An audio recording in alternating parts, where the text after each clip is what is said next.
Good morning, everyone. I'm Daksh Dolokia, and along with my able teammates Prachet Shah and Ojas Karmakar, we present Safarnam, a user experience based travel recommender system. The basic outline of this presentation is going to be what you can see on your screen. This project revolves around the Safarnama app, which employs a hybrid travel recommendation model that focuses on Indian tourist places and cities. It provides personalized recommendations to travelers based on their individual preferences and interests. This system uses data on popular attractions across various Indian cities to generate tailor made recommendations for each user. By leveraging the rich cultural heritage and diverse landscapes of India, the system can help travelers discover new places and experiences. The personalized recommendations, calibrated by user specific data, enhance the overall travel experience.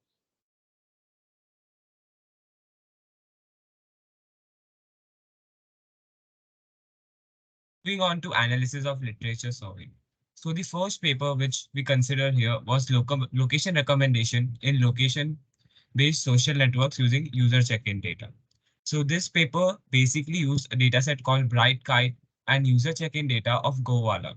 It evaluates the model based on precision and recall, and it tries to create an optimization algorithm which is based on location friendship coloring. Second paper is Enhanced Travel Package Recommendation System, which is also based on location-dependent social data. This model considers Sarvet Foursquare dataset for its analysis. Their system considers multiple likeness metrics, which cause extra overhead but compensated by reduction in travel routes to evaluate. They measure the accuracy of their model using satisfaction ratios, which lie around 72 to 95%. Collaborative location-based travel recommendation system. This also uses the Sarvet Foursquare dataset, and it compares different algorithms on the same dataset. The comparison is mainly done using RMSE and NDCG, that is the normalized discounted cumulative gain, and MAE, which is the mean absolute error. The highlight here is that results prove that the tuning parameter K plays an important role in performance of SPDW algorithm. SPD is social positioning algorithm. The optimal performance is obtained in all users dataset when K is taken as 0.5. Designing the content analyzer of a travel recommender system. This uses geographical regions as its dataset. It expresses error as percentage of total number of pairs, where M in this formula is number of position of interest in the two list of dataset. The error in the model is always around 30%, and there is no significant difference between two cities and the three TOIs. Hybrid recommender system using neural networks. This is created. This has created a neural network recommender system on the very famous Yelp dataset. The evaluation metric is to predict a classification problem. So error metrics are commonly used, such as accuracy, precision, recall, cosine, and Pearson similarity. When compared against cosine and Pearson similarity, cosine similarity works better compared to Pearson similarity as it has higher user satisfaction scores. Tourism recommendation system based on data mining. Here, cosine similarity is used as evaluation metric, and satisfaction score lies between 75 to 92%. Out of town recommendation with travel intention model. This uses a Y3 real world travel behavior dataset. Evaluation metric used here is recall and ranking per performance. Overall performance of trainer algorithm and baselines algorithm based on individual algorithm performance on dataset is calculated here.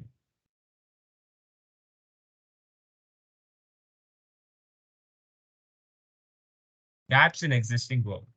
So the training datasets applied in some of the papers have been applied over single evaluation matrix. There is lack of formatable data on specific functions that we need in our platform. Lack of pre-existing relevant data on combining content-based and collaborative-based filtering techniques are not present anywhere. The desired parameters and criteria are different from different papers, causing variations in satisfaction scores as no definite fixed result analysis can be done for recommendation systems. Most of the techniques used for implementation are outdated and not optimal for hybrid architecture. propelling the need for creation of new models which consist of both content and collaborative-based filtering, creating a hybrid architecture. Our problem statement states to provide optimal travel recommendations by considering user interests and analyzing historical as well as real time data.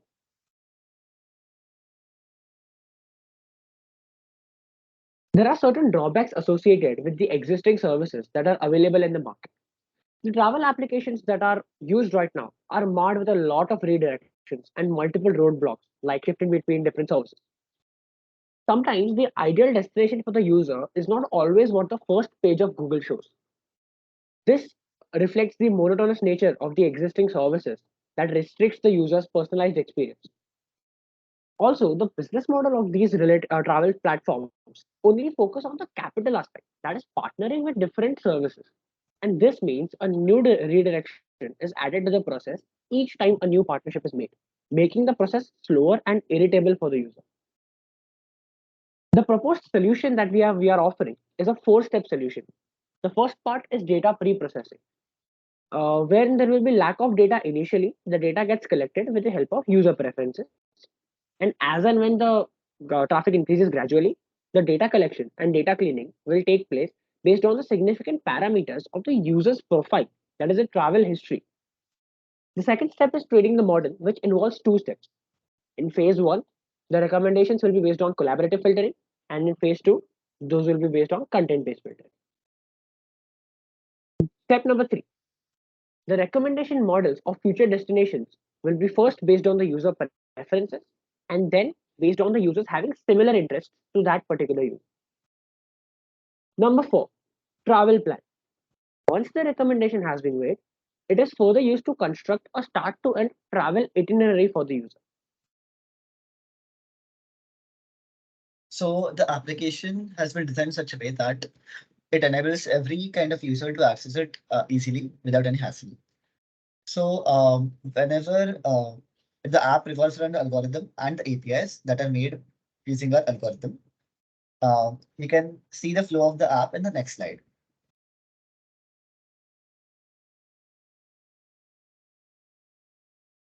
So as you can see, this is a proposed flow of the app. So initially, whenever the user opens the app, he first goes to the login screen. If he initially opens the app, then he once he logins using Google, so that we are storing data into Firebase and stuff. So once he logins into the app, he can see a bunch of fields or a bunch of prerequisites that we want the user to fill because we consider it as a cold start problem. So whenever user fills his preferences, such as the type of places he would like to visit or the kind of places that he would like to visit and the last place that he visited, things like that, we take into consideration for our recommendation purposes. When user clicks on save, he is then redirected to the home screen. In home screen, there are mainly three kind of recommendations. The first one is based on the popularity recommendation. The second one is based on age group wise recommendation. And the third one is a location based recommender. In location based recommender, we take the IP address from the current, we take the location from the IP address without, we don't ask it explicitly basically. Then whenever user clicks on any of the places that he is interested in, we generate similar places to that place that user that has been selected by the user. Now, once user clicks on any of those places, he's then redirected to a screen where he can see more details about the place that's selected. Now, inside that page, he can have he is able to provide ratings and feedbacks for the recommendations so that we can store it in the database and we can improve the recommendations as and when the time passes on. Now, also there is a button to generate the itinerary. What happens is that whenever a user clicks on the itinerary generation button, we also keep that flag as true, which help us understand the user's interest in the recommendation. And we store all that in memory and then we pass it back to the recommender system. That is the basic flow of the app. Next slide.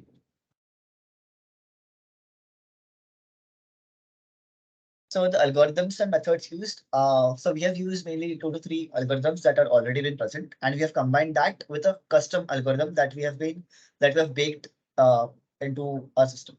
So the first one is TF-IDF, that is a term in frequency, inverse document frequency. Along with that, we have collaborated, we have used cosine similarities to calculate the similarity score between two places. Now there is another formula that we have made, that is C equal to gamma into count plus rating. Now what does that mean? So C is the new score that will be calculated. Gamma is the exploration factor that you have kept to around 0.8. And the count is the number of ratings that the place has received so far. And rating is corresponds to the average rating of the place. Now this recommendation formula goes into the popularity based recommender as well. In the next slide. Yeah. Moving on to the data distribution. So there are various data sets which we use. Now the inbuilt data sets which we had considered was very large and we had to do some pre-processing on it. So this is the first data set, which is the places.csv. It comprises of different cities and famous tourist places in each of the city. Each place is assigned with their own unique place ID, and cities are also assigned with their unique city ID, along with image of each place, which is then used to display the image of that place in our app. Profile data.csv. Now this is when user logs in. These are the necessary stuff which the user has to fill during the sign up of new user. And this data is stored in the profile data.csv, and later analysis can be performed on this data. And based on this data, we can give them further recommendations. Final feedback.csv. Now this dataset consists of user reviews on apps recommendations. It comprises of category of each place, source recommended place, final recommended place, and with user rating and text review for each feedback. It also includes the age of the user, which along with category are used to create a customized recommender for optimizing the recommendations and enhance user experience. Now moving on to the demo of our application.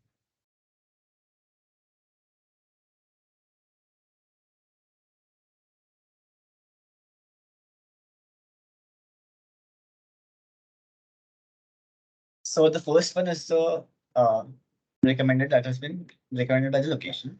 Now you click on any of the places that you like. This page opens up. Here you can see similar places to the place that you have clicked on.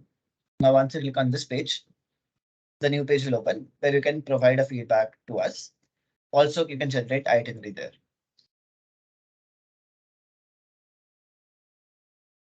As you can see that we are displaying and storing the results live as you update from the app, and we're storing that into the database as well. It all happens in real time.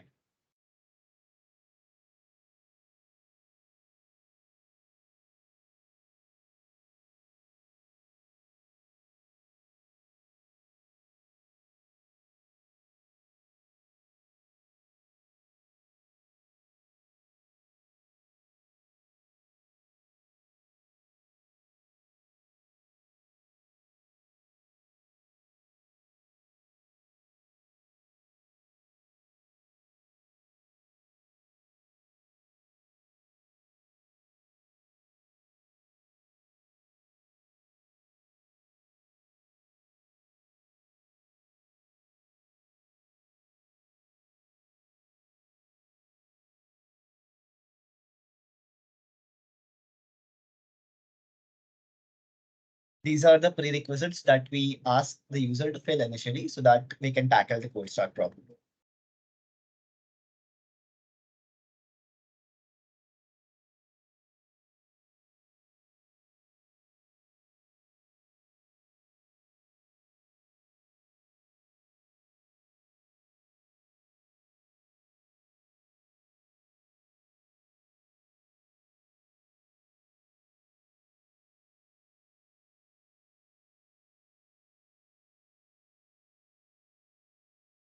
Moving on to the result analysis.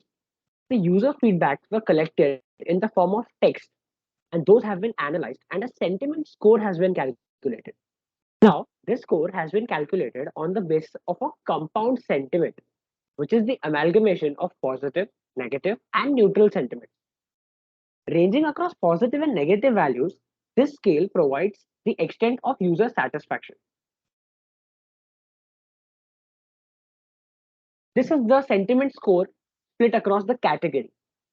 The graph on the left side shows us the count of each category. That is how many people have visited natural, religious, historical, or architectural places respectively. And the graph on your right, it shows us the sentiment score by category. This plot helps us map the sentiment score that has been calculated using the compound sentiment. If you observe carefully, the lowest line on the historical plane is around minus 0.5, which tells us that the worst feedback that we received based on historical category has a sentiment score of minus 0.5. And similarly, you can relate with the top score upside. This is a similar split where we are showing sentiment score by gender. The graph on the left side shows you the percentage of males and females that are using this app. And on the right, a similar graph like in the previous slide, the sentiment score by gender, which is showing us the scale of the satisfaction score of females as well as males. This helps us analyze and improve our recommendation. Lastly, we are taking the sentiment score by age group. The chart on your left shows us the split of each age group category that is divided into adults, youngsters, kids, and senior citizens. The graph on the right tells us this entire range of each category for adults, youngsters, kids, and senior citizens. If you can observe, the best feedback that we have achieved for the youngster category is around 0.85. Now, this helps us create specially curated recommendations based on the particular age group of the user. Lastly, this is the click rate. Now, if you had observed in our demonstration, we had a button just below the review tab. That button generated the itinerary. Now, we have employed the click rate formula on that particular button, and that allows us to analyze how many people actually clicked on that button so that we can interpret whether or not that particular place is a good recommendation for that particular user or not. Through that button click rate, we are getting a sentiment score. Here on the x-axis, 0 is when they've not clicked the button, and 1 is when they have clicked the button. And as you can see, it is pretty much well balanced whether or not the particular recommendation has been approved by the user or not.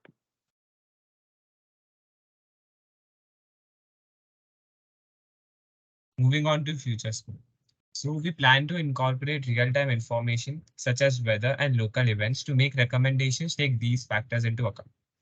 Expanding the app to include additional types of travel-related information and services such as hotel and flight bookings, transportation options, and restaurant recommendations.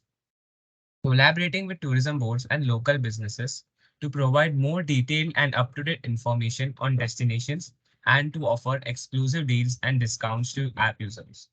Integrating the app with social media platforms such as Facebook and Instagram to allow users to share their travel experiences and recommendations online with their friends and followers.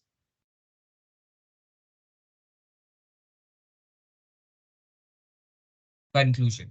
So, this travel recommender app, built by amalgamating content-based and popularity-based architectures, can provide personalized recommendations to help users discover new and exciting travel destinations.